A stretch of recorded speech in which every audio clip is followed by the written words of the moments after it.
All right, so talking about the scatter plot, so we already saw in the little, the short that a scatter plot is just how the data relates to each other, but then we want to talk about the different associations that we can have. So our types of association. So our different associations, we have variable association,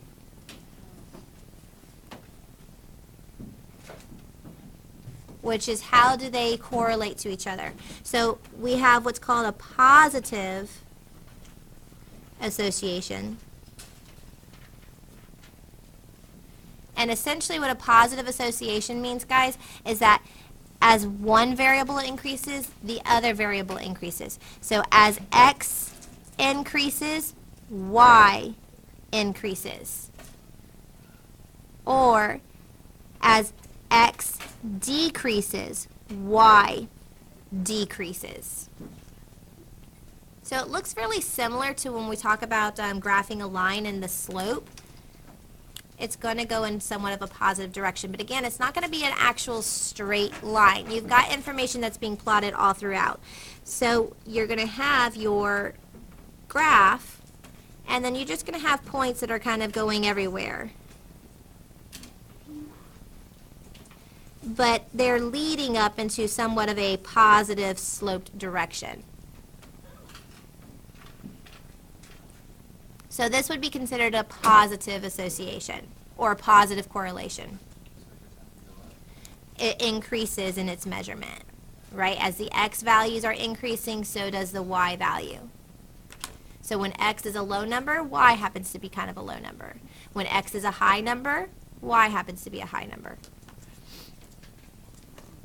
Then you've got your negative association.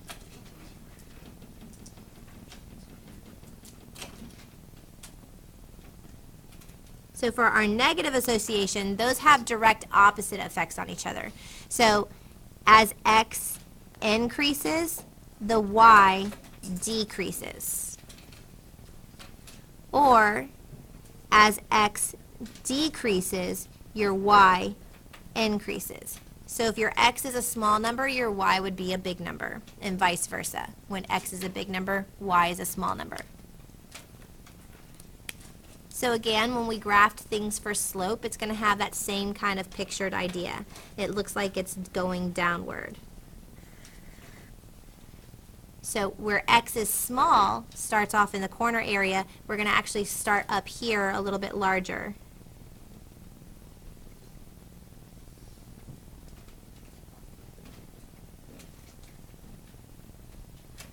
And that would be our negative slope.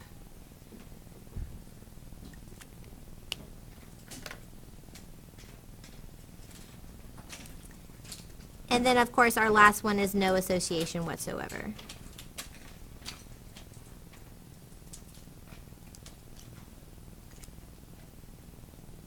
So in a case like this, there's absolutely no pattern.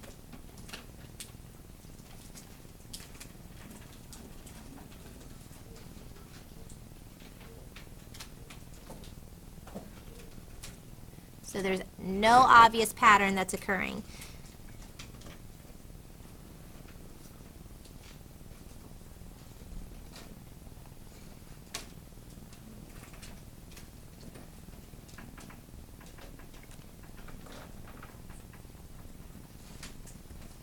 Okay, now this is a variable association. You also have a linear association. Who remembers again, what does linear mean?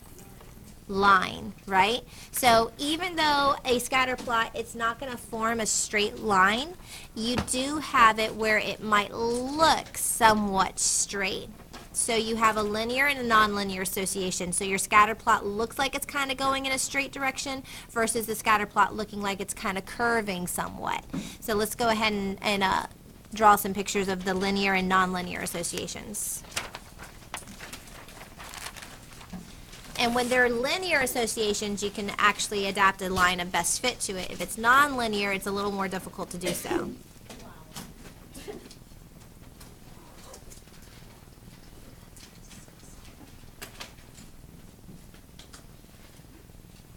So for linear association, if it is linear, so let me get an orange. It's going to look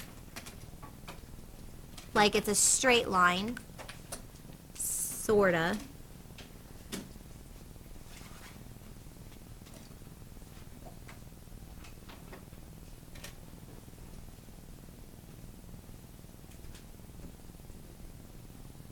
You can also have one that is a linear negative association.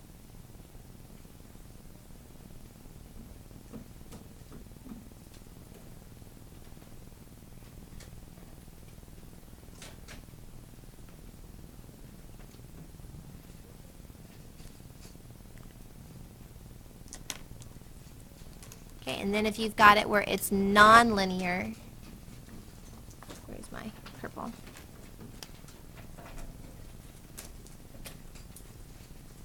You've got some curves to it.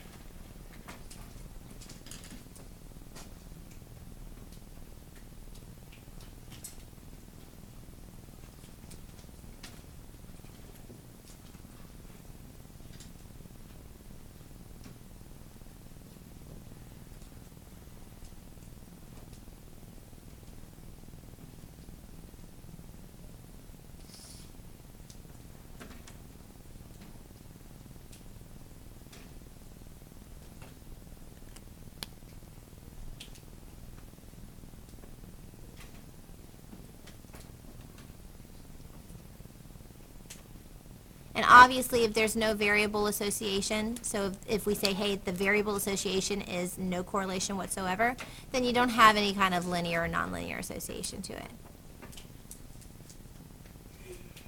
Okay?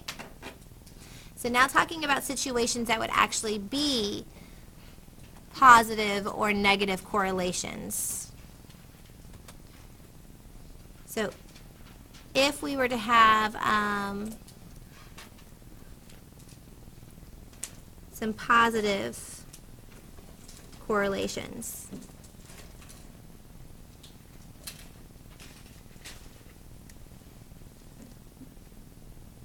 Would be time that you study, time studying, versus scores. Typically speaking, if you spend more time studying, your scores should go up. If you spend less time studying, your scores might be smaller, right? Yeah. Okay.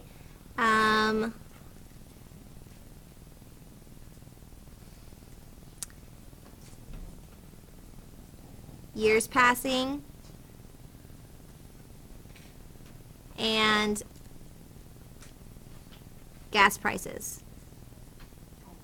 The typical trend as the years pass, gas prices have gone up. That's the trend. I remember in high school, it was, 88 cents. But I remember that was one time when there was a 1 month period where gas was less than $1, and it was amazing. So I don't think that will ever happen again. So.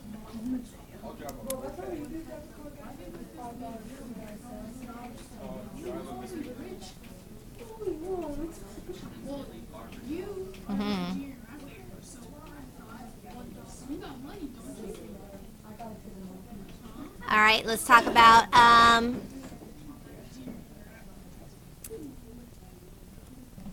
child's age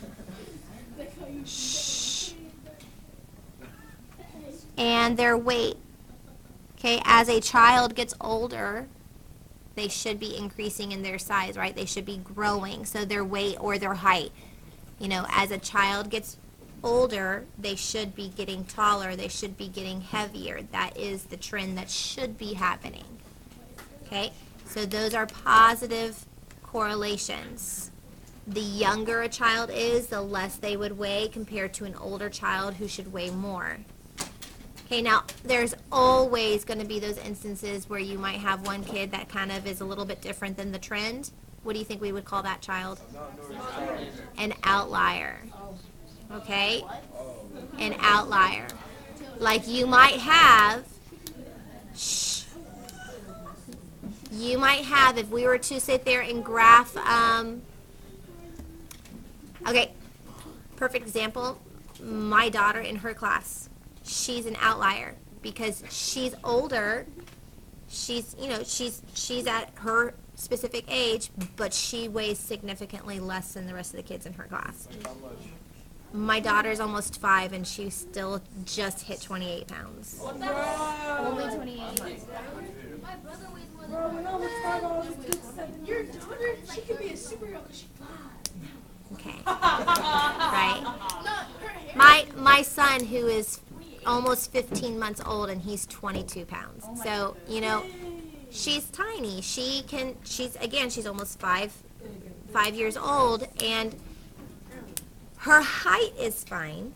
Her height is perfectly fine. So she could, if the 2-year-old clothes were taller, she'd fit into those fine because they fit her perfectly waist-wise, but she's too tall for them. So we use like 2-year-old pants to be like, you know, capris for her, or cutoffs for her. But yeah, she's a tiny kid, which there's nothing wrong with that. Right? Nothing wrong with that. Keep saying yes. She's just going to be tiny. There's nothing wrong. She was tiny when she was born, guys. She was 5.5 pounds when she was born. By the time we got her out of the hospital, she was just at 5 pounds. You know, she's a small kid. All right, negative. Shh. I think a lot of times you guys have an easy time coming up with the positive correlations, like coming up with scenarios that are positive correlations. It's the negative correlations that tend to throw some people off because they don't quite understand, well, how is that true? But, for example, a perfect example of negative correlation, washing your hands and sickness. So, typically, the doctors will tell you, wash your hands often so that you don't get sick. Meaning, so the more times that you wash your hands, so if I increase my hand washing, I will decrease my sick time.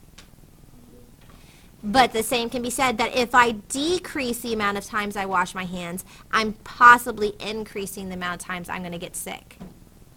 So that is considered to be a negative correlation because they have opposite effects on each other. Opposite effects is what we're looking at. What else? What other, like,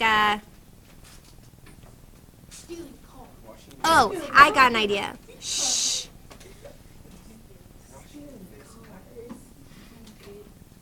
Huh? I said washing your face and acne.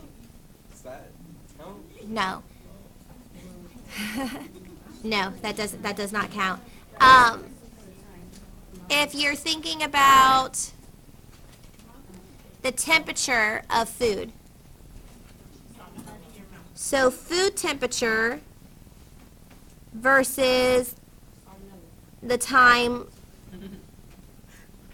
spent on the table. Okay? It gets colder, right? Your food temperature is going to decrease as your time spent at the table is going to increase. The longer you sit at the table with the food, the colder the food's going to get, right?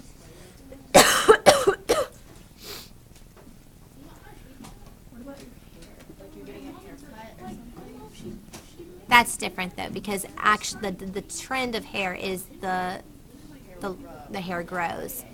Okay? What do you think, Lena? Shh. Mateo, hun, hush.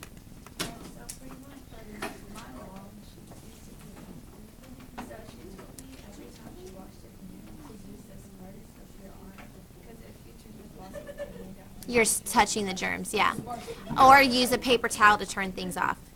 So that's why good restaurants or good places that you go, if they're actually have a high ranking for their health inspections, they'll have trash cans right by the door because it's for people to use a paper towel after they dry their hands, use that paper towel to open the door. There's also some places that have door handles that instead of you having to pull, like turn the door handle, they'll have a little hook and you put your elbow through it or your forearm through it to open the door that way so that you're not touching anything. So, who can give me another example of what would be a negative correlation? Well, that would be a positive correlation because the longer your hair is, the more shampoo you're going to need. The shorter your hair is, the less shampoo you're going to need. That would be good. Okay, so not how much you use, but how much is left in the bottle. So how much is remaining. So the longer the hair,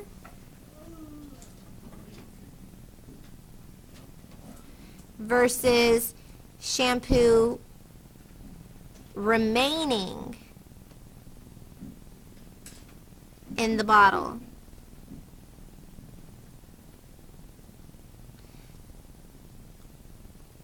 Okay, and then we've got what we have is our no correlation whatsoever, or no association.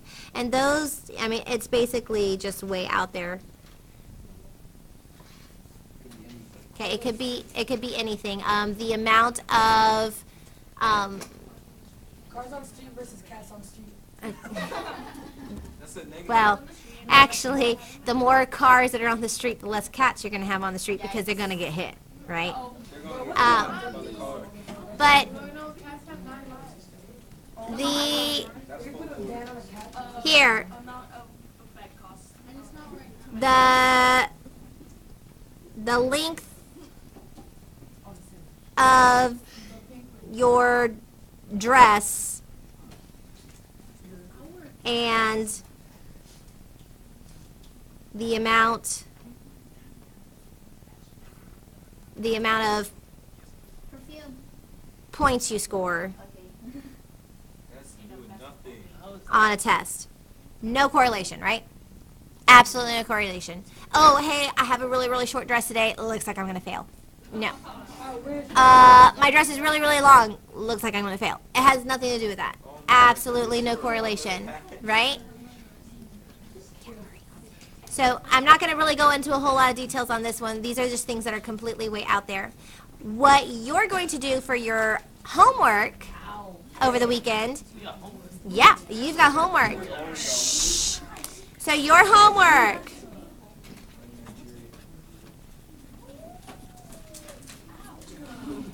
you are going to create Oh, that's not too hard. 3 positive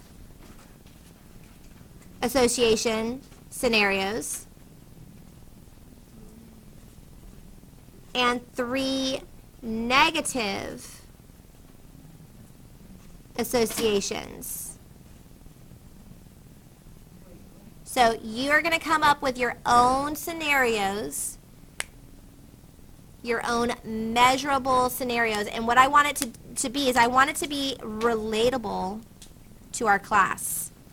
The reason I want it to be relatable to our class is, and you need to get it to me by Sunday afternoon. That's the requirement. So that means you're going to post it. You are going to post it on, well, I'm going to have a discussion board on eClass. It's going to close by noon Sunday. It's going to close by noon Sunday. Today's Friday. So listen closely to it. It's going to close by noon Sunday. You have to make your posting where you're going to, so you make your thread. You won't be able to see anybody else's thread until you post your own. You are going to post your 3 positive correlation or positive association scenarios that are relatable to the class and your 3 negative associations that are relatable to the class. And it needs to be done by Sunday noon because I'm going to pick my 3 best positives and 3 best negatives, and then we're going to graph that information based off of your, what do you mean by this? Relatable. Like, obviously, it's not relatable to talk about years and gas prices. So you can still like. But it has to be something that can relate to you guys. Like, maybe you can say, hey, on your interim, how many hours did you spend studying for your interim to what your score was. That's something we can graph. I want it to be something that we can actually graph off of you guys. So it needs to be able to be relatable to the class. Yes, Jordan. Oh, let's see. Was this work the amount of kids and the amount of answers besides the phone? That work? That could actually go both ways. The more amount of kids